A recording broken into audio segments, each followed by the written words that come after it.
साथियों, हम कोई इतने बड़े 30 मार्खा तो नहीं कि बीता हुआ समय वापस ले आएं, पर इतने कमज़ोर भी नहीं कि अपने आने वाले फ्यूचर को भी ठीक ना कर पाएं। जी हाँ, सब कुछ है हमारे हाथों में। वास्तु जो बताता है आपको जीने का तरीका। वास्तु का अर्थ होता है वस प्लस अस्तु, जीने का तरीका। एक बाइलॉज हैं, बिल्डिंग बाइलॉज हैं, लाइफ के बाइलॉज हैं, ऐसे रहना, ऐसे जीना। अगर हम जीने के तरीके को साइंटिफिकली समझ लेंगे तो लॉजिकली अपने आप पता चल जाएगा।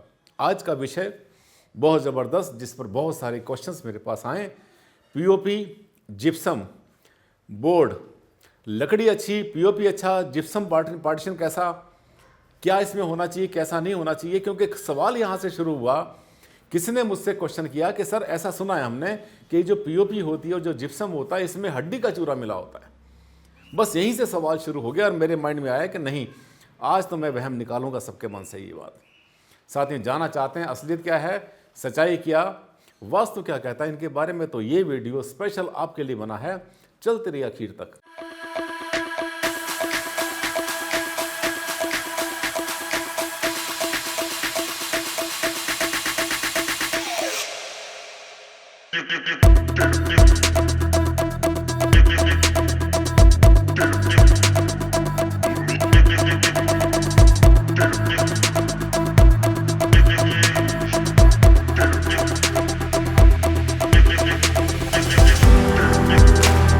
नमस्कार साथियों, मैं हूं डॉक्टर आनंद भारद्वाज, आपका जाना पहचाना वास्तु कंसल्टेंट।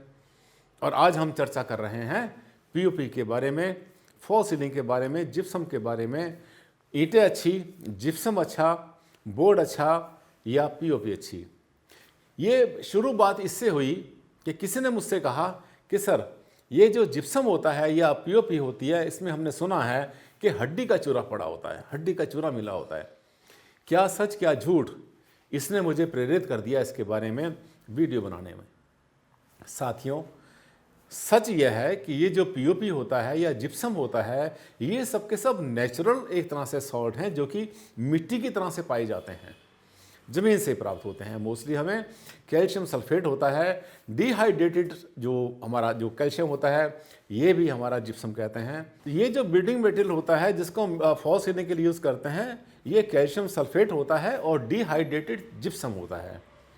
नेचुरल एक तरह से केमिकल है जो कि मिट्टी की तरह से ज़मीन के ऊपर पाया जाता है। इसमें कोई भी, सबसे पहली बात, इसमें कोई हड्डी का चूरा नहीं मिलाया जाता। ऐसे इनऑस्पिशियस नहीं होता कि आप इसे घर में यूज़ करते हैं तो कोई दिक्कत आती है। आज हम जो बात कर रहे हैं, मैं आपको बताने वाला हूँ इन सब चीज़ों के बारे में। आपने हेडिंग देख ही लिया होगा और इस हेडिंग में देखिए, फॉल सीलिंग आपके सामने। फॉल सीलिंग में जब हम यूज़ करते हैं जिप्सम, तो साथियों एक चार चांद लग जाते हैं। सजावट के हिसाब से मॉडर्न जो बिल्डिंग बाइलॉज हैं, बिल्डिंग साइंस जो है उसके हिसाब से ये बहुत ज़्यादा यूज़फुल होता है, बहुत अच्छा होता है, अच्छा होता है। एक मोनोटोनिक ब्रेक हो जाती है। दूसरा, आप देखते हैं कि छत में बहुत बार हम लोग वुड यूज़ करते हैं। अभी मैं आपको दिखाता हूँ कई तरह की छत। देखिए कितना सुंदर डिज़ाइन ये बना रखा है छत में आशियाना क्रिएशंस यमुनानगर वालों ने, और उनकी अपनी क्रिएटिविटी है। आप देखिए किस तरह से कितने डिज़ाइन बन सकते हैं। आप देख रहे हैं इसमें कोई समस्या नहीं है। जिप्सम या पीओपी में कोई समस्या नहीं होती। जिप्सम बोर्ड जो होता है वो भी क्या है कि पेपर के बीच में एक तरह से पीओपी को ही मान लें आप, पीओपी इसमें होता है, तो इसमें कोई भी नेगेटिविटी नहीं आती। दूसरा, आप देख रहे हैं ये बहुत सुंदर डिज़ाइन, छत में जो है वुड का प्रयोग किया हुआ है। ये जितने मटेरियल आपको दिखा रहा हूँ ये सब के सब वास्तु के हिसाब से कोई नेगेटिविटी क्रिएट नहीं करते। आपको फार्मूला भी बता देता हूँ साथ में। फार्मूला क्या होता है कि वास्तु उन सब चीज़ों को अप्रिशिएट करता है, उन सब चीज़ों की तारीफ करता है, चाहे वो बिल्डिंग मटेरियल में कैसे भी यूज़ करते हैं, जो कि सांस लेने वाले होते हैं, जो ब्रीदिंग मटेरियल होता है। सबसे अच्छा पुराने समय में मिट्टी के घर हुआ करते थे, बहुत ज़्यादा ब्रीदिंग मटेरियल हुआ करता था मिट्टी। आज भी गांव में अगर आप जाएंगे तो एक आपको अजीब सा सुकून वहाँ महसूस होगा। इसी तरह से गाय के गोबर का लिपाई करते थे, भूसा मिलाया करते थे। ये जितना भी हम इसमें नेचुरल फाइबर यूज़ कर रहे हैं, उतना हम प्रकृति के पास जा रहे हैं, उतना ही वो कूलिंग इफेक्ट देता है और उतना ही जो है वेदर प्रूफ बन जाता है सब कुछ। तो ये जो चीज़ें हैं इसमें कुछ भी गलत नहीं है। वुड का यूज़ करना, हाँ वुड भी एक तरह से अगर देखा जाए तो उसकी पोरस वैल्यू बहुत अच्छी होती है, तो वो भी सांस लेने वाला मटेरियल होता है। तो पीओपी को भी आप ये मान सकते हैं कि ये जो है ये भी एक तरह से ब्रीदिंग मटेरियल है। प्लास्टिक अच्छा नहीं होता, प्लास्टिक पेंट करते हैं, मजबूरी है, बहुत ज़्यादा हमारे पास चॉइस नहीं होती तो करना पड़ता है, लेकिन प्लास्टिक और मेटल, धातु और प्लास्टिक, इससे दूर रहना चाहिए। आजकल छतें बन रही हैं, दीवारें बन रही हैं, ठीक है, जहाँ मजबूरी पड़ती है, कहीं सीलन आ रही है, कहीं पर हाइट करना है तो वहाँ पर आप पीवीसी यूज़ कर लो, लेकिन पीवीसी जो है छत में और पूरे कमरे में, खास तरीके से बेडरूम में तो बिल्कुल नहीं होना चाहिए। नेक्स्ट इमेज में आपको दिखा रहा हूँ, ये देखिए, इसमें भी पीओपी का इस्तेमाल किया गया है छत में। बहुत सुंदर जो है डिज़ाइन इसमें बनेगा और ये बहुत ज़्यादा यूज़फुल होने वाली है। ये देखिए, ये भी अपने आप के अंदर एक बहुत अच्छी फॉल सीलिंग। मैं ये जो इतनी सारी आपको फॉल सीलिंग दिखा रहा हूँ, साथ में जो वॉल है, वॉल के ऊपर भी पीओपी का काम हुआ है, ठीक है। अब ये आपको दिखाया था मैंने पहले, सबसे पहले बहुत अच्छा है, इसमें लाइटिंग इफेक्ट दे रखा है। ये फॉल सीलिंग बहुत अच्छी, जितनी भी फॉल सीलिंग आप देखना, ये सब के सब, इसमें कोई भी समस्या नहीं है। अब ध्यान ये करना है, मैंने आपको 3-4 बातें काम की बताई। नंबर 1, पीओपी का यूज़ करने में कोई समस्या नहीं है।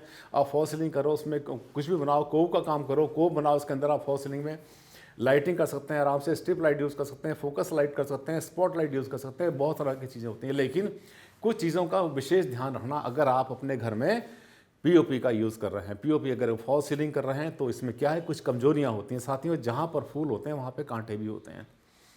ये जो पीओपी का जो काम आजकल चल रहा है, बहुत ज़बरदस्त तरीके से छत बन जाता है, ये मैं बनाते हैं हम लोग।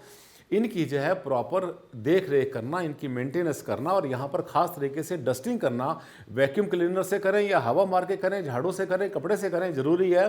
क्योंकि क्या होता है कि जो कोव बनती है ना, जो कोव बनती है छत के अंदर, उसके अंदर कई बार जो है फंगस पैदा हो जाती है। फंगस वहाँ पर रहती है, मॉइस्चर वहाँ पर रहता है, यहाँ तक कि जो डस्ट होती है वो भी इकट्ठी होती रहती है। और वास्तु जो है डस्ट का, यानी धूल मिट्टी जो होती जमती है, उसका कट्टर दुश्मन है। सफाई का ध्यान रखें, कोई भी वहाँ पर फंगस पैदा ना हो, कोई भी ऐसी चीज़ पैदा ना हो। और जैसी कोई लाइट खराब होती है तो उस लाइट को सबसे पहले ठीक कराएं, पहला। दूसरी बात क्या ध्यान करना आपने, लाइटें एक्सेस में अगर आप लाइट यूज़ करते हैं, जितनी लाइट आपको चाहिए उससे ज़्यादा अगर यूज़ करते हैं तो वो भी ठीक नहीं, अगर कम यूज़ करते हैं तब भी ठीक नहीं है। तो एक लिमिटेड जो है वहाँ पर लाइट्स यूज़ होनी चाहिए, जिसमें कि आपको जो है कैंडेला वैल्यू प्रॉपर मिले। 60 से 80 कैंडेला वैल्यू जो है, 60 से 80 जो लूमिन वैल्यू होती है वो काफ़ी होती है, सफिशेंट होती है। यानी जो हमारा 5 वाट का बल्ब होता है, अगर ऐसे अगर आप एक बड़े कमरे के अंदर 6, 7, 8 अगर लाइट यूज़ करते हैं, अगर एलईडी यूज़ करते हैं तो सफिशिएंट होती है। वार्म वाइट जो है सबसे अच्छी लाइट मानी जाती है। वाइट भी बहुत अच्छी, येलो भी बहुत अच्छी, लेकिन दोनों के बीच में होती है वार्म वाइट, बहुत अच्छी पॉजिटिविटी क्रिएट करती है। इसको भी यूज़ कर सकते हैं आप। अगर दीवारें बना रहे हैं आप, तो दीवारों में भी आप पीओपी का काम आराम से कर सकते हैं। उसमें कोई वहम मत करना कि अगर हमने पीओपी का काम कराया तो वहाँ पे कोई नेगेटिविटी आने वाली है, ऐसा नहीं हुआ करता।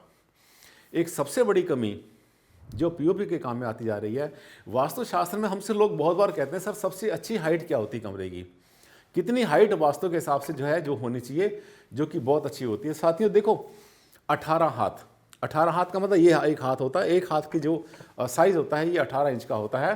तो 18 हाथ का मतलब 27 फीट।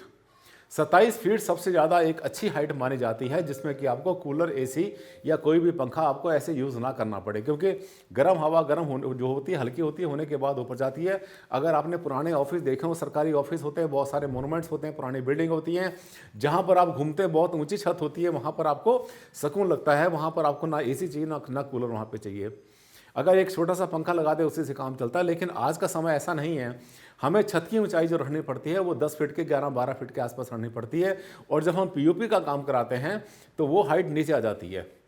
ये ध्यान करना, जैसे जैसे छत की हाइट नीचे आती चली जाएगी, जितना आप छत से जो है उस पीओपी के बीच में गैप बढ़ाते चले जाएंगे, यानी जितना फर्श के पास लाएंगे, 10 फीट से आपने घटा के 9 फीट हाइट कर दी, 8 कर दी, आपने पीओपी सीखी, आपने फॉल सीलिंग करी, वैसे वैसे एयर कंडीशनर की ज़रूरत आपकी बढ़ती चली जाती है। तो कोशिश करें कि कमरे की हाइट जो है आप 11 फीट रखें, 12 फीट रखें, ताकि अगर कभी जो है सरकारी रोड सामने वाली कोई ऊंची भी अगर हो जाती है तो आपका घर नीचे ना रह जाए।